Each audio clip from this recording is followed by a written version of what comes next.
Hello 11th economics. आपका जो आज टॉपिक कवर होगा that will be IC from micro economics chapter number 4 consumer equilibrium ordinal analysis. अब ये है क्या भाई, बहुत इंपॉर्टेंट टॉपिक है, तो ध्यान रखना आपके सारे एग्जामिनेशंस के लिए। आईसी इनडिफरेंस कर्व, ये क्या चीज होती है भाई? इनडिफरेंस कर्व एक ऐसा कर्व है जो अलग अलग कॉम्बिनेशंस दिखाता है जो कस्टमर को सेम लेवल ऑफ सेटिस्फेक्शन देंगे। लाइक यहां वाले एग्जांपल से पहले एक रियल लाइफ एग्जांपल डिस्कस करते हैं।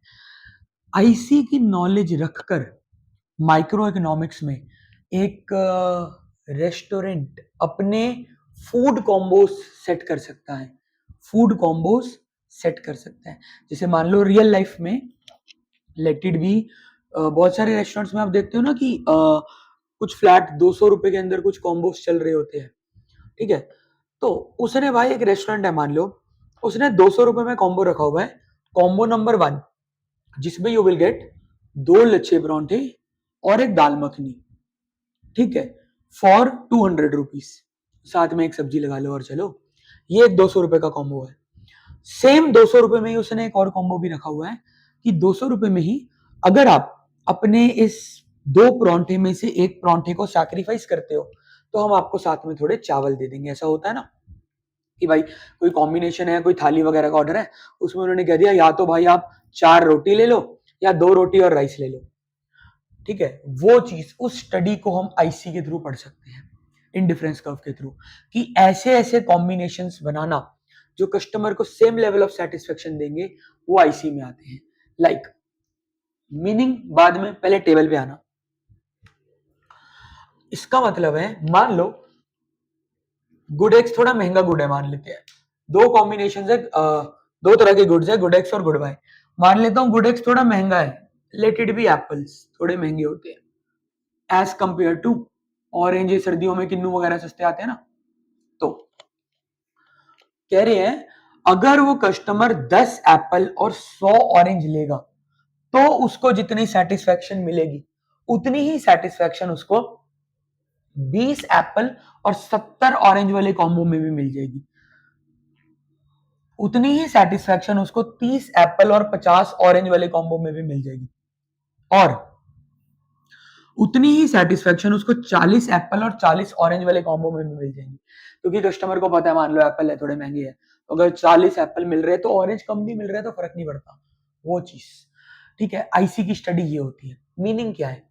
IC shows different combinations of two commodities. Two commodities मतलब two goods that offer same level of satisfaction to the consumer.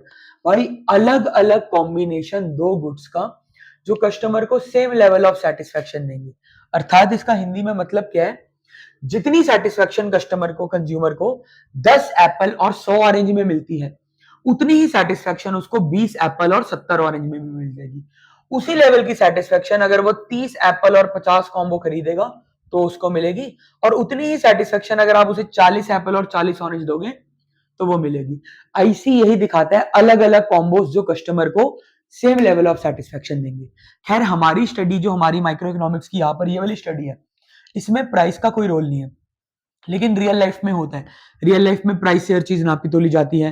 ठीक है, एक कंज्यूमर का बजट होता है, प्राइस को देख के वो खरीद रहा होता है।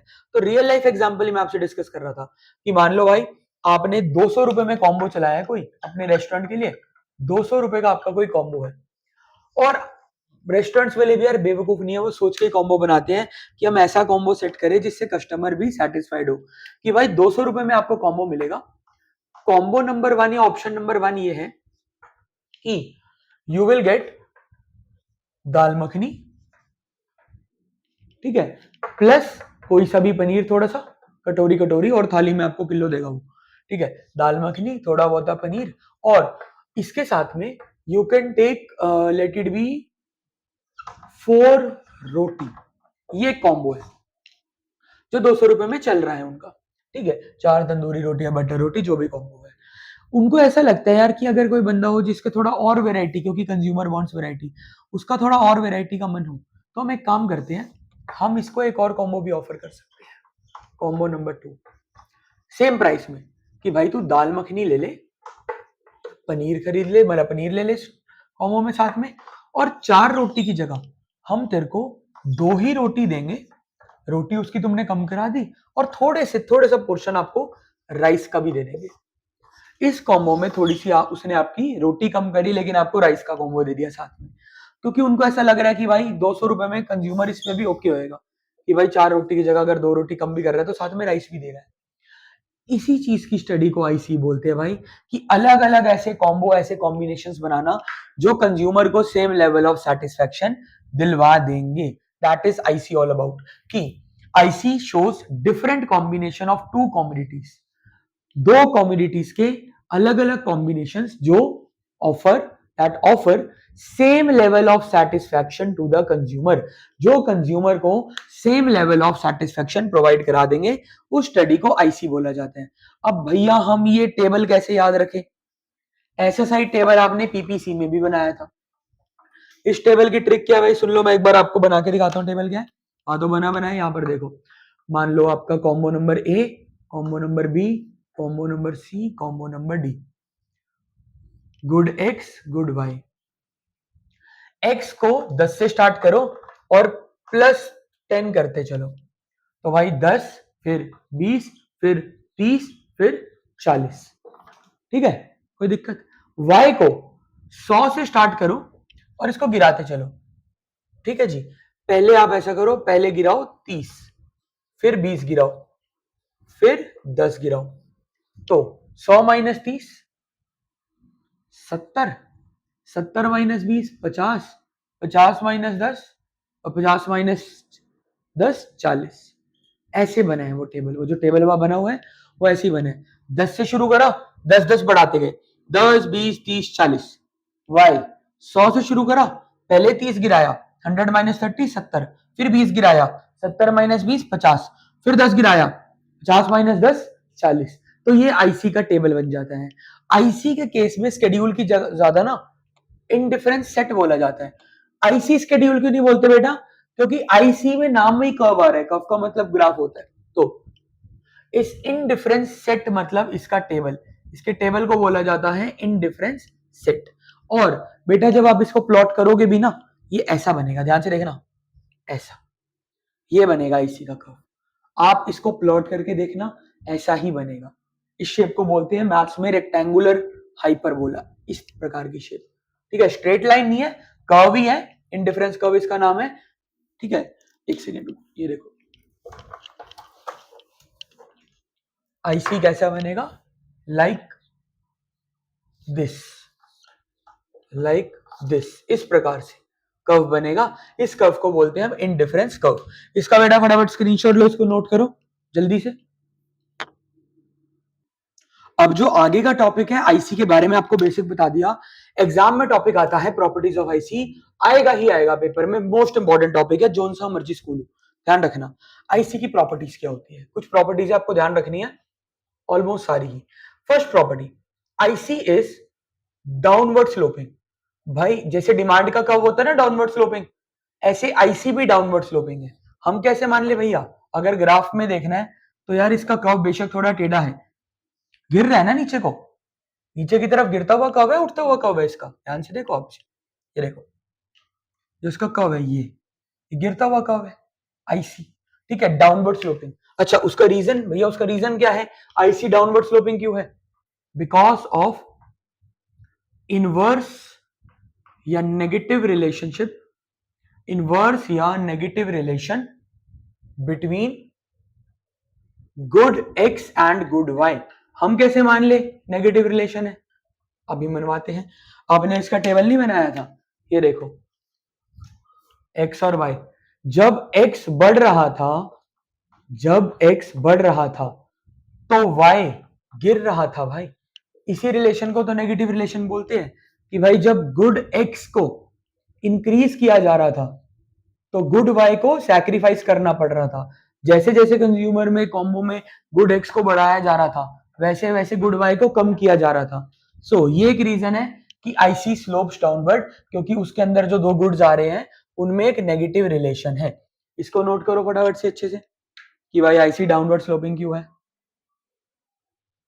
सेकंड एक और इजी प्रॉपर्टी है, ये देखो, हायर आईसी इंप्लाइज,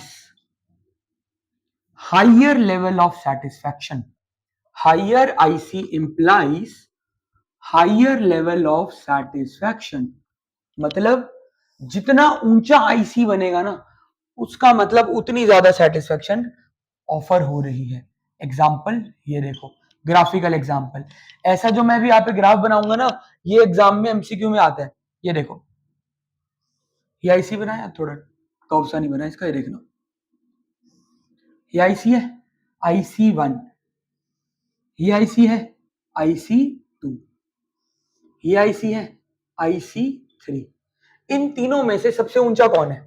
IC3। सबसे नीचा कौन है? IC1। इसका मतलब ये है भाई IC3 सबसे ज्यादा सेटिस्फैक्शन दे रहा है, IC2 उससे कम, IC1 सबसे कम। कि भाई जितना ऊंचा आईसी होता है उतनी ज्यादा लेवल ऑफ सेटिस्फैक्शन होती है, ध्यान रखना। इसका फटाफट से स्क्रीनशॉट लो, नोट करो। Next, third property, ICs do not touch X axis और Y एक्सिस। बेटा जो आईसी का कर्व आप बना रहे हो ना, ये आईसी में सी का मतलब भी कर्व है, इनडिफरेंस कर्व, ये कभी भी एक्स एक्सिस और वाई एक्सिस को टच ही नहीं करेंगे। अर्थात मान लो मैं ऐसे बना दूं या ऐसे बना दूं तो भाई इट इज रॉन्ग, ऐसा कभी नहीं होगा। आईसी देख लो भाई, कहीं लिख के कह दो हाँ ठीक है, वो देखो क्या लिखा है, रॉन्ग। आईसी कभी भी एक्स एक्सिस या वाई, तुम देखो जब मैंने बनाया भी था, ये देखो हमेशा ऐसे बनाया, ये नहीं कि इसको जबरदस्ती चिपकवा दिया, ऐसा नहीं करना काम। आईसी को कभी भी आपने एक्स या वाई एक्सिस से टच नहीं करवाना, क्योंकि इसके अंदर लगता है मैथ्स का लॉजिक। मैथ्स का लॉजिक क्या कहता था भाई, जब भी कोई लाइन किसी दूसरी लाइन को टच मारती है उस पर्टिकुलर पॉइंट पर एक्स और वाई की वैल्यू सेम हो जाती है। अब और एक और लॉजिक मैथ्स का जो दूसरा था वो भी छोड़ दो, इस लॉजिक पे आओ। अगर आप इफ आपने आईसी को एक्स एक्सिस टच करा दी, if IC touches X axis, अगर आपने आईसी को एक्स एक्सिस को टच करा दिया, तो हमने यार बचपन में मैथ्स में सुना था, यहां पर लिख देता हूं मैं, एक्स एक्सिस पर y की वैल्यू 0 होती है और y एक्सिस पर x की वैल्यू 0 होती है। तो बेटा अगर आपने अपनी आईसी को x एक्सिस टच करा दिया तो y की वैल्यू 0 हो जाएगी, ठीक है। और अगर आपने अपने आईसी को y एक्सिस टच करा दिया, if IC touches y axis, तो x की वैल्यू 0 हो जाएगी। लेकिन यार आप तो पढ़ी आईसी रहे हो, जा कम से कम दो गुड्स का कॉम्बो है, उन दो गुड्स में से एक गुड 0 हो जाएगा तो फिर आईसी कैसा रह गया ये, ठीक है। हम तो दो गुड्स का कॉम्बिनेशन पढ़ रहे हैं ना, तो how can any one of them be 0, वो वाली बात है, ठीक है। दोबारा सुन लो बात, आईसी कभी भी एक्स एक्सिस और वाई एक्सिस को टच नहीं करते। रीजन मीन, अगर आईसी एक्स एक्सिस को टच करेगा, अगर आईसी आपकी एक्स एक्सिस को टच करेगा, इसका मतलब होगा कि y की वैल्यू 0 है, और अगर आईसी y एक्सिस को टच करेगा, इसका मतलब है कि x की वैल्यू 0 है।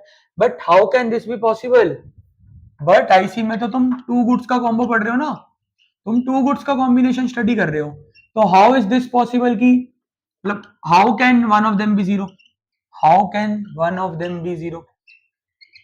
तुम कह रहे हो आईसी में दो गुड्स का कॉम्बो है, इवन यार तुम टेबल देखो जरा साइड वाले बोर्ड पे, हमने टेबल में भी कहीं 0 नहीं करा, एक्स भी कुछ कुछ है, वाई भी कुछ कुछ है, 0 नहीं करा। तो आईसी का ग्राफ कभी भी एक्स एक्सिस या वाई एक्सिस टच नहीं करता, क्योंकि आईसी के अंदर आप दो गुड्स का कॉम्बो पढ़ रहे हो। अगर वो किसी एक्सिस को टच कर गया, इसका मतलब दूसरे वाला 0 हो जाएगा। एक्स एक्सिस टच करा तो वाई की वैल्यू 0, वाई एक्सिस टच करा तो एक्स की वैल्यू 0, वो तो पॉसिबल ही नहीं, आप तो दो गुड्स का कॉम्बो पढ़ रहे हो, वही तो आईसी है। इंपॉर्टेंट प्रॉपर्टी है, नोट करो, क्वाइट इंपॉर्टेंट। नेक्स्ट प्रॉपर्टी भाई इसकी आपकी, IC is convex to origin. ये प्रॉपर्टी बेटा अलग से भी आ जाती है आप पे कई बारी कि 2 नंबर में IC is convex to origin, explain, comment, ऐसा सा क्वेश्चन। भाई ये बात बिल्कुल जेन्युइन है, आईसी ओरिजिन के कॉन्वेक्स ही होता है, ठीक है। अब दो तरीके से समझाता हूं इसको मैं आपको, दो तरीके से। तरीका नंबर 1, अगर मैं आपको आईसी की शेप्स की बात करूं, आईसी की शेप की बात, तो भाई ये कॉन्वेक्स शेप ही होती है आपकी, ठीक है। ये वाली जो शेप बनती है ना, ये कॉन्वेक्स कर्व की शेप होती है। ये तो हो गया शेप वाला लॉजिक। लेकिन पेपर में सिर्फ शेप वाला लॉजिक नहीं देना, मैथमेटिकल लॉजिक की बात करते हैं। शेप किसी कर्व की कनकेव बनेगी या कन्वेक्स बनेगी? अच्छा, आपने तो भी पिछले साल ही 10वीं करी है, कनकेव मिरर ऐसे और कन्वेक्स मिरर ऐसे नहीं बनाते थे। आपका आईसी इनमें से कैसा है, ऐसा या ऐसा? ऐसा ना, ऐसा सा कन्वेक्स मिरर ही बनाते थे, आया याद थोड़ा सा? तो शेप वाला लॉजिक तो इसका ये हो गया कि ये कॉन्वेक्स टू ओरिजिन है। और इसका मैथमेटिकल ग्राफिकल लॉजिक क्या है भाई? अगर किसी की स्लोप गिर रही हो ना, तो वो कॉन्वेक्स टू ओरिजिन होता है। और इफ बाय चांस अभी आपने लिखा भी था आईसी इज डाउनवर्ड स्लोपिंग, वो सिर्फ कहानी करी थी। इफ बाय चांस पेपर में 3 नंबर का क्वेश्चन आ गया तो इतने से काम नहीं चलेगा, तो आप वहां पर स्लोप निकाल के दिखा दो। स्लोप होती है किसी भी कर्व की change in y upon change in x। हम स्लोप निकाल के दिखा देंगे भाई, क्या दिक्कत है? कॉम्बो कॉम्बो ए, कॉम्बो बी, कॉम्बो सी, कॉम्बो डी। ये x था, ये y था, गुड x गुड y। ये था 10 20 30 40, ये था आपका 100 माइनस 30 70 माइनस 20 50 माइनस 10 40। मैंने आपको कहा स्लोप निकाल के दिखा दो। स्लोप क्या होती है? Change in y upon change in x। y में कितना चेंज आ रहा है अपॉन x में कितना चेंज आ रहा है। जिन बच्चों को ट्राइंगल का मतलब नहीं पता, ट्राइंगल का मतलब होता है चेंज, तो निकाल के देख लेते हैं यार। पहले लेवल पर तो क्या ही आएगा चेंज, y में कितने का चेंज आया? 100 और 70 30 का। x में कितना आया? 10 का। 30 अपन 10 3। अब कितना आया? 20 का। यहां भी कितना आया? 10 का। 20 अपन 10 2। अब कितना आया? 10। x में कितना आया चेंज? 10। 10 अपन 10 1। तो बेटा जब इसकी स्लोप ये 3 to 1, स्लोप इसकी बढ़ रही है घट रही है? घट रही है। जब भी किसी की स्लोप घटती है तो हम उसको क्या बोलते हैं? It is convex to origin, कि भाई ये कॉन्वेक्स है। इंपॉर्टेंट प्रॉपर्टी है, बहुत अच्छे से नोट करना। और इसको एक बार ना रिवाइंड करके दोबारा देखना है फोर्थ प्रॉपर्टी को, ठीक है, इंपॉर्टेंट है। अगली भाई, ICs don't intersect each other.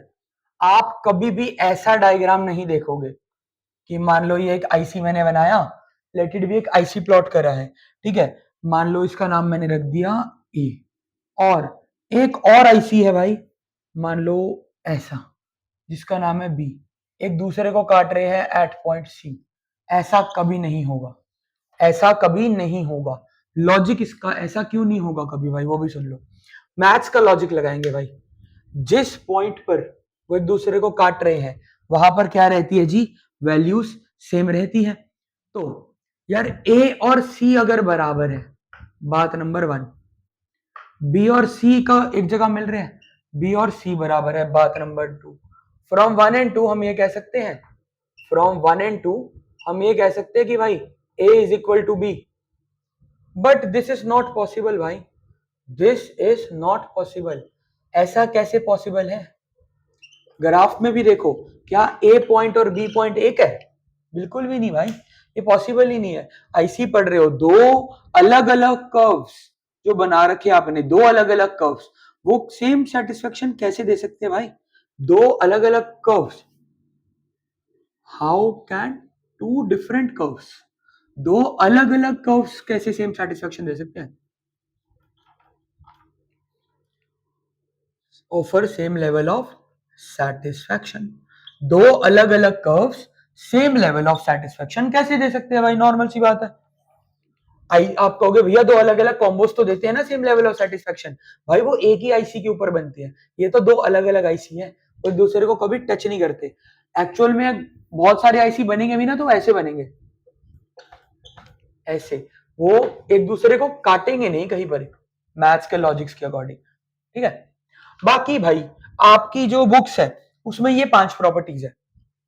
एक एक्स्ट्रा प्रॉपर्टी मैं लिखवा देता हूँ, वैसे 5 प्रॉपर्टीज है। अगर इन 5 में से आप कोई एक सी भूल जाओ, पहली दूसरी तीसरी चौथी पांचवी, मान लो फॉर एग्जाम्पल अब यही भूल गए या आपको डिफिकल्ट लगी मान लो, तो एक एक्स्ट्रा प्रॉपर्टी मैं और लिखवा देता हूँ आपको आईसी की ही, जो आपके काम आ जाएगी। अगर आप भूले तो ये भी चलेगी, और इसको कोई गलत नहीं कर सकता क्योंकि ये बिल्कुल इसका मैथमेटिकल लॉजिक है। आईसी इज अ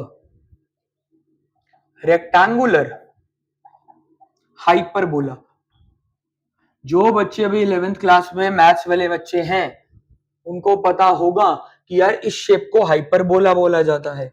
ये जो शेप होती है ना आईसी की जो बन रही है, इसको रेक्टेंगुलर हाइपरबोला, ये शेप जो आईसी बना के दे रहा है आपको, इस शेप को रेक्टेंगुलर हाइपरबोला बोला जाता है। ठीक है, और रेक्टेंगुलर हाइपरबोले का मतलब क्या होता है कि भाई नो मैटर